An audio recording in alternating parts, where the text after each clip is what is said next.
Amigos, bienvenidos a una nueva transmisión más. Es un placer estar nuevamente con ustedes. Servidor Irving Rodríguez, transmitiéndoles desde su canal Pregonero Informa. Antes de irnos de lleno a la información, si es de tu agrado, apóyame con ese like, compártela para que pueda llegar a más gente y se entere de esta situación. De antemano te deseo tengas un excelente día. Nos encontramos ya a lunes 13 de marzo del 2023. Si me estás viendo por primera vez, muchísimas gracias por tu tiempo y por tu espacio. Solamente pido el apoyo con la suscripción para que cada día podamos ser más en esta gran familia pregonera. Señores, y por primera vez, después del veredicto que se dio ahí en Estados Unidos, en donde todos sabemos que salió culpable Genaro García Luna de estos 5 delitos en los cuales fue acusado, y en el que todos sabemos que Felipe Calderón sí sabía, ya dio la cara, da la cara en medios. Aparece el día de hoy, dicho sea de paso, hace un par de momentos lo puso en sus redes sociales. Esta mañana tuve el honor de dar el discurso inaugural en el segundo foro sobre aviación y turismo, allá en Madrid.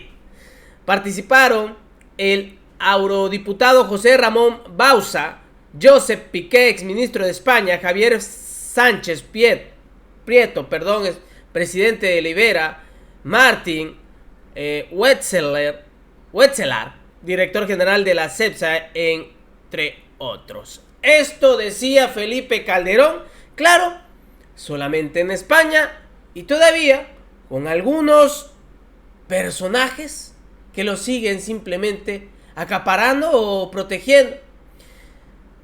En esta aparición que tuvo el señor Felipe Calderón,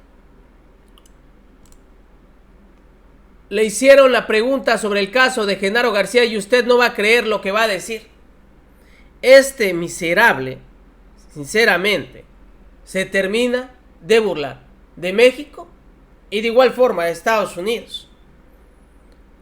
Tiempo al tiempo, después de las declaraciones que dio su abogado César de Castro, en ambas entrevistas, una con Ciro Gómez Leiva y otra ahí en CNN, en donde dijo que una de las posibilidades es que él sirva como colaborador del gobierno, y ahí se le va a derrumbar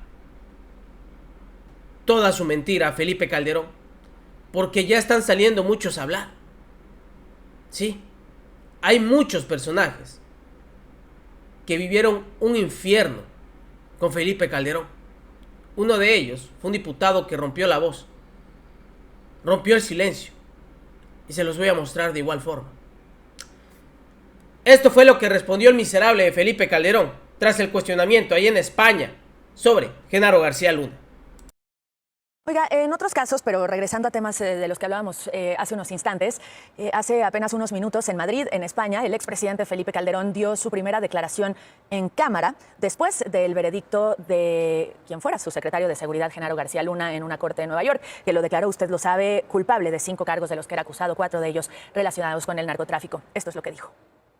Por supuesto, soy un hombre de leyes y desde luego respeto las resoluciones de los tribunales cuando actúan conforme a derecho. Yo en lo personal tengo muchas dudas del veredicto, porque hubiera esperado ver lo que tanto anunció la Fiscalía, ¿no? Videos, grabaciones, fotografías, estados de cuenta, depósitos, y la verdad nada de eso se exhibió. Todo fue en base a testimonios de criminales confesos, que por cierto, a la mayoría de ellos nosotros en nuestro gobierno perseguimos, capturamos y extraditamos. Usted en ¿Sí? tweet, perdón, se defendió, se defendió porque comentó que se ha instrumentalizado el fallo políticamente contra... Bueno, es evidente que hay en México una persecución clarísima de carácter político, mediático en contra mía, y que el fallo incluso se trata de utilizar para exacerbar esa persecución que es casi personal de parte del gobierno. El viernes, la universidad... No, hombre, este miserable ya rebasó todos los límites. Ustedes lo escucharon, ¿eh? Lo escucharon. Tiene sus dudas sobre el veredicto. No, hombre.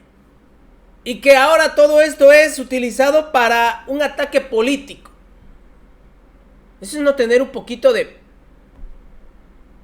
Vean esto, ¿eh? No es broma. De los que era acusado, 4 de ellos relacionados con el narcotráfico. Esto es lo que dijo. Por supuesto, soy un hombre de leyes y desde luego respeto las resoluciones de los tribunales cuando actúan conforme a derecho. Yo en lo personal tengo muchas dudas del veredicto, porque hubiera esperado ver lo que tanto anunció la Fiscalía, ¿no? Videos, grabaciones, fotografías, estados de cuenta, depósitos, y la verdad nada de eso se exhibió. Todo fue en base a testimonios de criminales confesos, que por cierto, a la mayoría de ellos nosotros en nuestro gobierno perseguimos, capturamos y extraditamos. Usted Sí. se defendió, porque comentó que se ha instrumentalizado el fallo políticamente contra Bueno, usted. es evidente que hay en México una persecución clarísima de carácter político, mediático en contra mía, y que el fallo incluso se trata de utilizar para exacerbar esa persecución que es casi personal de parte del gobierno. No, hombre, yo lo escuché, la verdad, y hasta se me revolvió el estómago ver cómo estas personas de verdad no conocen el significado de la hipocresía. O es un hipócrita, un cínico, sinvergüenza. Eso es lo que es este señor.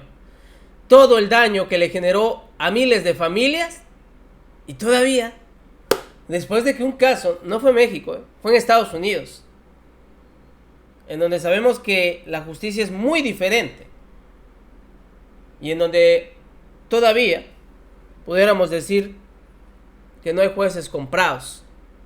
¿Ahora qué? Sale a decir que todo esto pues tiene sus dudas, no es verdad. Nada más le faltó decir, y aparte yo no sabía, para terminarla de rematar. Yo creo que, sinceramente, a este señor, tarde que temprano le va a llegar la justicia.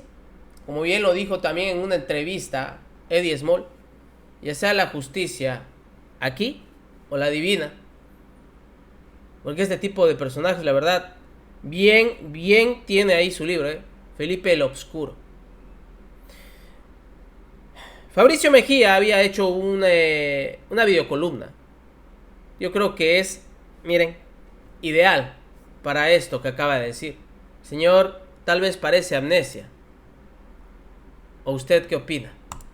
Hay una película de Christopher Nolan llamada Amnesia, en la que el protagonista, Lenny, no puede recordar los sucesos que le han ocurrido apenas 10 o 20 minutos antes. Él supone que su afección se debe a un golpe que le dieron en la cabeza cuando intentó impedir el asesinato de su esposa, a cuyos responsables él está tratando de cazar, así sin lograr recordar lo que le acaba de suceder. Al final de la película, y pido una disculpa por quienes no la hayan visto, Lenny logra recordar por un segundo que su esposa murió, no en un asesinato, sino porque él había olvidado cuánta insulina le había administrado ya, y por ello terminó con la vida de su esposa. Lenny lo recuerda por unos segundos como culpabilidad, pero los espectadores sabemos que tras los siguientes 10 minutos volverá a olvidarla. Traigo a colación esa película del 2000 porque a ciertos personajes de la oposición, en particular los huérfanos del juicio a Genaro García Luna, el narcotraficante, les está ocurriendo algo parecido. Pierden la memoria de lo que acaba de suceder. El ejemplo es Felipe Calderón. En los días que le han seguido al veredicto como narcotraficante de quien él eligiera para ser su secretario de Seguridad Pública, Calderón ha emprendido una frenética cruzada para salvar su propio pellejo a costa de lo que sea. Hace unos días, cuando fueron ejecutados en Tamaulipas los ciudadanos norteamericanos que habían viajado a Matamoros por una cirugía estética, Calderón, primero, parecía encontrar aquella tragedia la justificación de su guerra contra el crimen, olvidándose por entero de que él mismo fue exhibido como narcotraficante en el juicio de García Luna. Luego, cuando los secuestrados fueron localizados, Calderón insinuó que la detención de uno de los criminales había sido sospechosamente rápida y que eso se relacionaba con un artículo del Universal, no solo viejo, de Héctor de Mauleón, sino que fue desmentido por la propia Embajada de Estados Unidos allá en el lejano 19 de septiembre de 2022. Usted lo debe de recordar. El columnista del Universal, de Mauleón, tuvo que disculparse lacrimosamente por haber sido engañado por quien le pasó como buenos unos supuestos cables confidenciales de la embajada norteamericana que implicaban al hoy gobernador de Tamaulipas, Américo Villarreal, con dinero del cártel del Noroeste. Pero como si los desmentidos nunca hubieran existido, Calderón volvió a publicar el vergonzoso reportaje de aquel periodista lastimero ya desmentido por la propia autoridad norteamericana. La operación que el calderonismo realizó en Tamaulipas para evitar a toda costa que Morena ganara incluyó compra de votos, fabricación de noticias falsas y violencia judicial.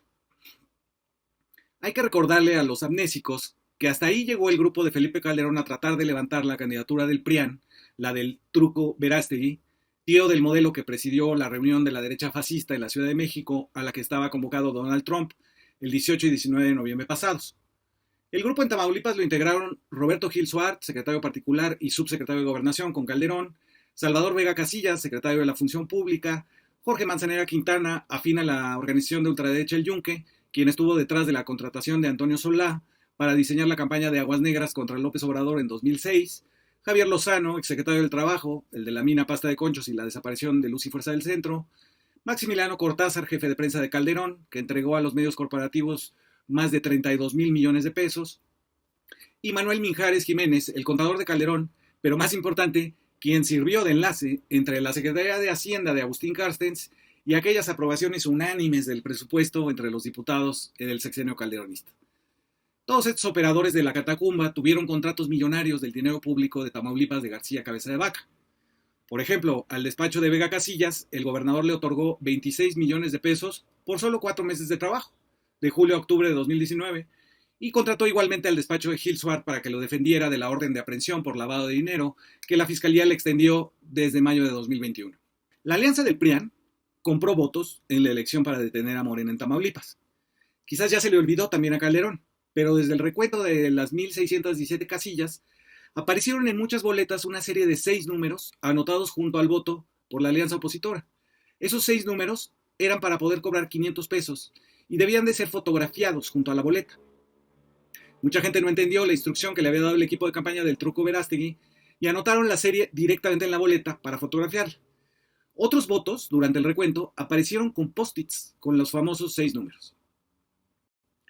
Por el lado de la violencia judicial, de esta se encargó el fiscal de Cabeza de Vaca, Irving Barrios Mojica.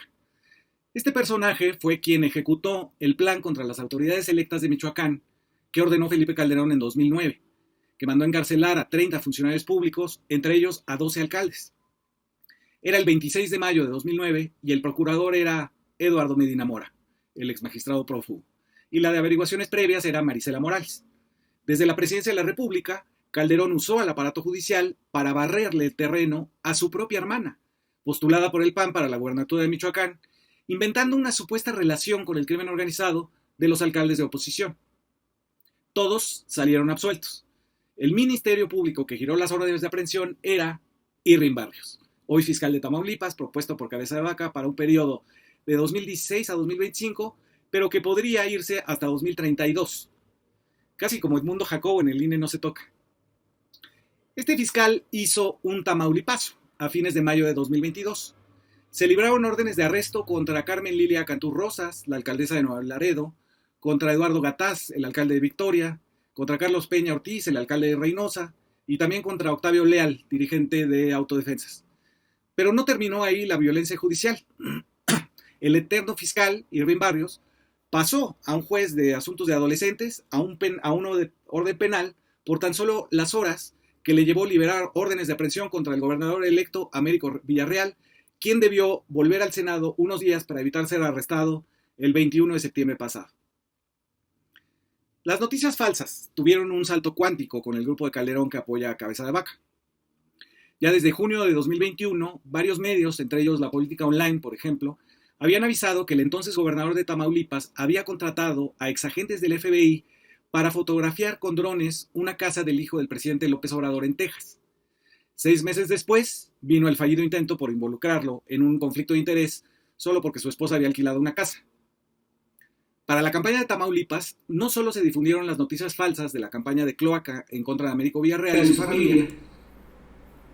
Y como podemos ver, todo esto está ligado.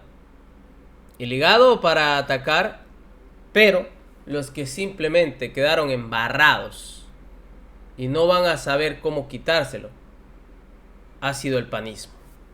Nos vemos en una siguiente emisión. Que sigan pasando un bonito día, señores. Servidor Irving Rodríguez transmitiéndoles desde su canal.